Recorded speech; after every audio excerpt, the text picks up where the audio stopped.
As Baltimore City Council Budget and Appropriations Committee, we are Council Bill 20-0527, Ordinance of Estimates for the fiscal year ending June 30, 2021. Councilman Eric Costello, Chair of the committee from the 11th District. I'm joined by Councilman Ryan Dorsey, 3rd District, Councilman Z. Cohen, 1st District, Vice Chair of the committee, Councilman Leon Pinkett from the 7th District, Councilman Isaac Gitzi Schleifer from the 5th District, Councilman Bill Henry from the 4th District, Councilman Chris Burnett from the 8th District, and Councilwoman Shannon Sneed from the 13th District. We are here today for Parking Authority of Baltimore City, commonly referred to as PAB. Pete Little, Executive Director, please take it away, sir. Thank you. Thank you, Chairman Costello. Thank you to members of the committee and to city council members who are present as well too. My name is Pete Little. I'm Executive Director of the Parking Authority of Baltimore City. With me today in council chambers is Sandra Downs, who is the Chief Financial Officer for the Parking Authority. And via WebEx, we also have Candace New, who's the Chief Operating Officer, David Rhodes, General Counsel, Brian Thompson, On-Street Parking Manager, David Morgan, Off-Street Parking Manager, Fran Bernzinski, who's the Parking Planning Manager for the Parking Authority, and Tiffany James, Communications Manager for the Parking Authority. Matt, could you bring up the slide? Oh, it's up. Thank you.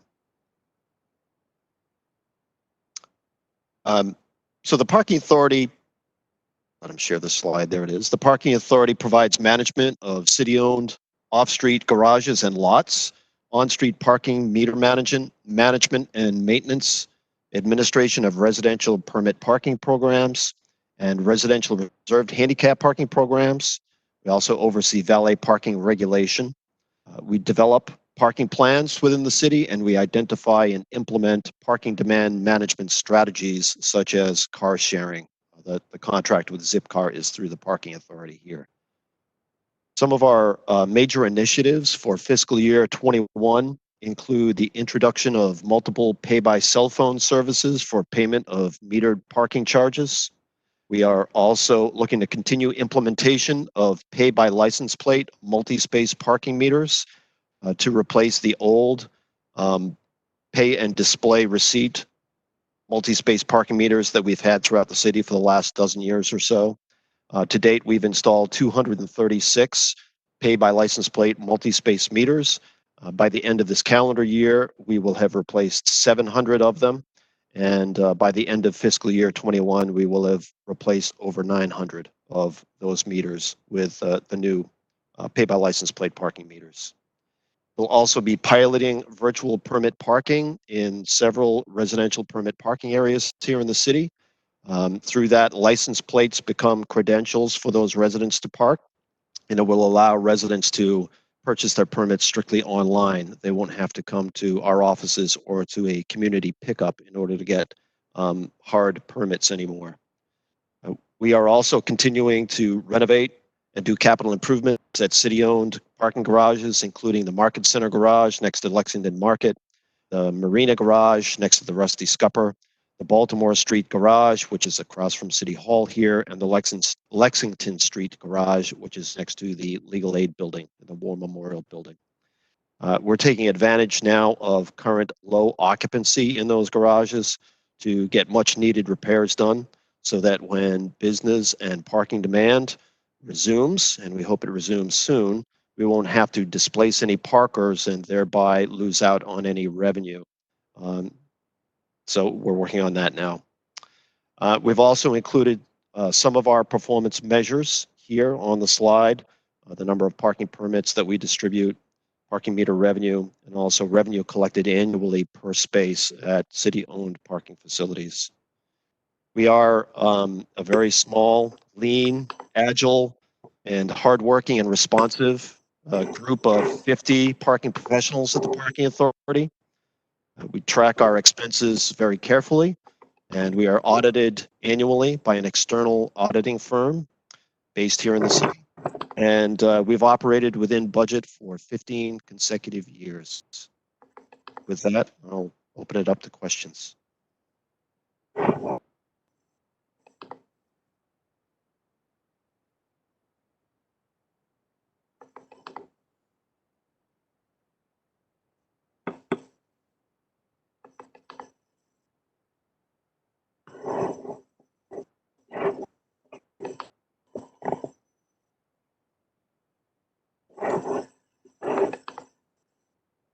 Councilman Pinkett, No questions at this time. Thank you. Councilman Cohen,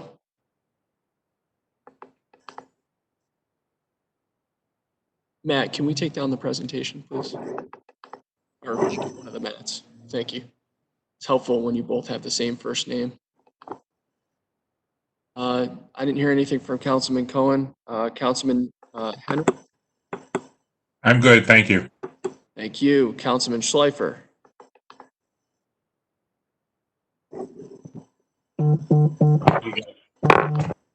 You're good? Yeah. Thank you. Councilwoman Sneed? You talked about making some updated repairs. I'm just curious what those repairs are at this time at garages. Sure. So, for instance, at the Baltimore Street Garage across from City Hall, there's some concrete spalling or deterioration of concrete within the garage, both on the floor levels and in the stairwells. So we're repairing that concrete. It's important to do that at this point so that it doesn't get exponentially worse. Well, we're doing actually concrete repairs at all of the garages that I listed to some degree. There's also waterproofing work that needs to be done. The expansion joints that bring together the different slabs of the garages have materials in those cracks that prevent water from coming through and further damaging the garage. So in several of the garages, those expansion joints need to be replaced because they've reached that age where they're starting to fall apart. And we are also doing some elevator work in several of the garages to modernize the elevators to make them function better. And you mentioned people not having to come in technology-wise. So are we cutting out a position, or that person will just have, I'm just curious what happens to the one position who may have handled the parking passes in the past? Well, actually, we've got 6 people who are within our residential permit parking team at the parking authority. We won't be eliminating any positions, but their positions will be changing. So they won't be issuing hard permits anymore, but they still will be reviewing the documentation that the residents provide in order to get those permits, and then granting them their virtual permits. So it's really the system that's changing. That's going to make it easier for residents, obviously, to get their permits and to use their permits. But that same work will be required in our office to review the documentation and to issue the permits. Thank you. Sure. Thank you. Council Vice President Middleton? Thank you, Mr. Chair. I just want to thank Mr. Pete Little and his staff and his total group over there. They really do a lot of work, and I had the pleasure to serve on the Parking Authority board for over 7 years, and kind of miss you guys over there. We miss you too. Yes, we loved having you serve on the board. I know that you do a lot of work, and appreciate the way that your organization handles yourself. I mean, it's if the council really needs to take a visit and to delve into some of the stuff that they are involved in, because they have really been keeping things on the up and up and moving forward with, the technology that they have to work with. And I just commend you on that. And so just one question. I know that, and in fact, it's over there in the 11th district where they're renovating the market, Lexington Market. Yes. How is that garage next to that market? Is that also going to be part of the a big part of the renovation? Well, it won't be. The one that we manage that's immediately adjacent to the East Market. That won't be part of the renovation of Lexington Market per se, but we do have our own separate renovation that's being done. A year and a half ago, we replaced all of the elevators in that garage. They had come to the end of their useful lifespan, so we replaced all of the elevators.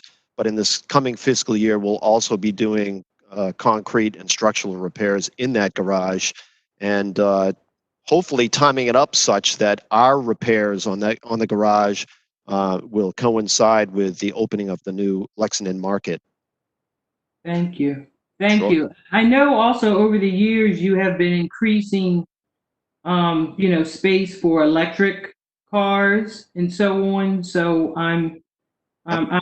we can visually see those improvements and increases. And I know that your Zipcar program, was on board when that started, and that seems to really be continually taking off, and people are really using that Zipcar program more and more. Yeah, it's really helped a lot of residents to not have to own personal cars, and at the end of the day, that helps the parking issue in some of these neighborhoods where demand has outstripped supply. If you've got fewer people who need to own cars, then it makes it easier for people who need to continue to own cars to find a parking space. All right. Thank you, Mr. Chair. That's all I have. Thank you, Councilwoman. Thank you. Thank you, Councilman Dorsey. Thank you, Mr. Chair.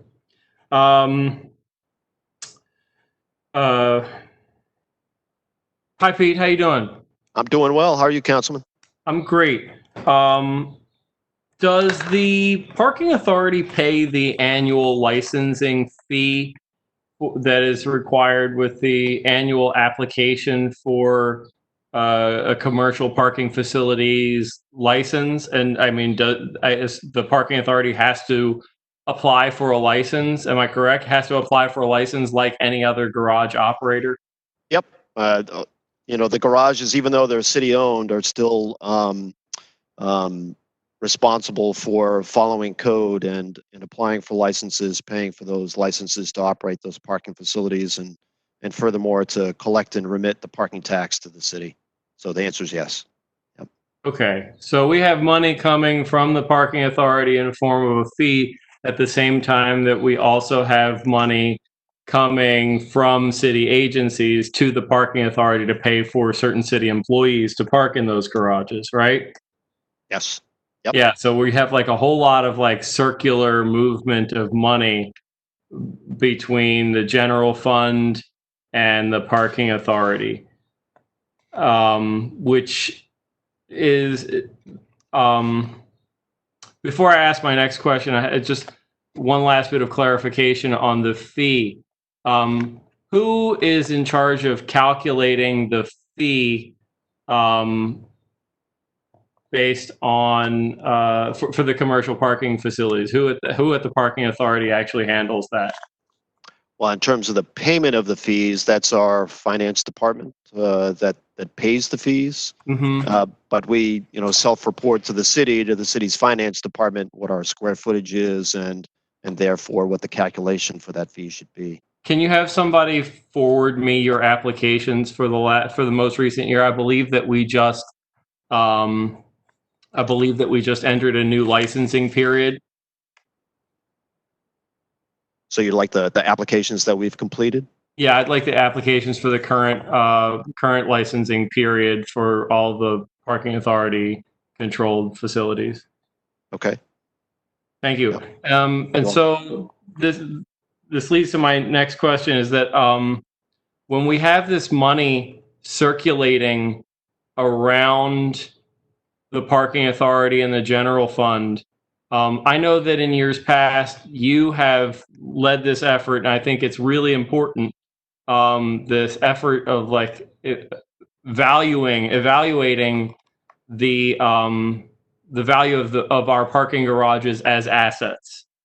And I'm wondering how or if the amount of money that circulates just between the general fund and the parking authority, how that's factored in, and if it messes up the calculation, if it artificially shifts the calculation in one way or another in terms of assigning a value to these assets or liabilities as they may be.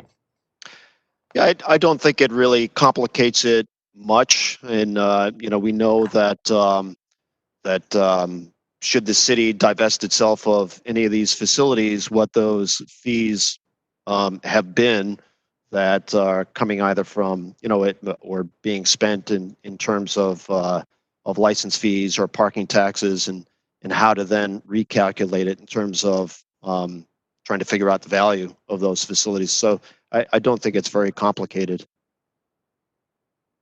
Yeah, I guess I'm just wondering, if we've got, say, several hundred city employees parking in the Lexington Street garage and the Baltimore Street garage each month, and we're paying, we're budgeting out of their respective agencies to the parking authority.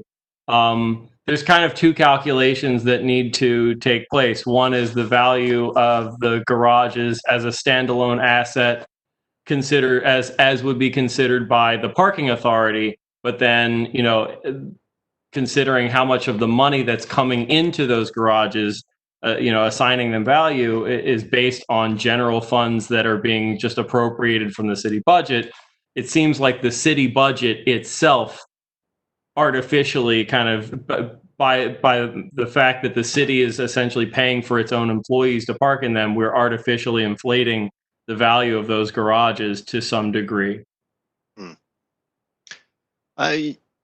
No, I do think that at the end of the day that parking would still be needed and would have to be paid for. So yeah, it would have to be paid for. If it was actually being paid for by the city employees rather than their office budget, it would be a different calculation than it is if we, the city, the taxpayers, are paying for those employees to have that parking. And so I'm wondering if there's any differentiation in the way we would calculate the value based on one scenario versus the other. I think we'd have to think through that. We never really have, because frankly, we've never recommended that the city consider divesting itself of any of those garages where we have substantial city employee parking. So we'd have to take a look at that to see what sort of issues that might present. Let's have a follow-up conversation about that. Sure. I look forward to getting those licensing application copies. Thank you. Sure. You're welcome. Thank you, Mr. Chair. Thank you.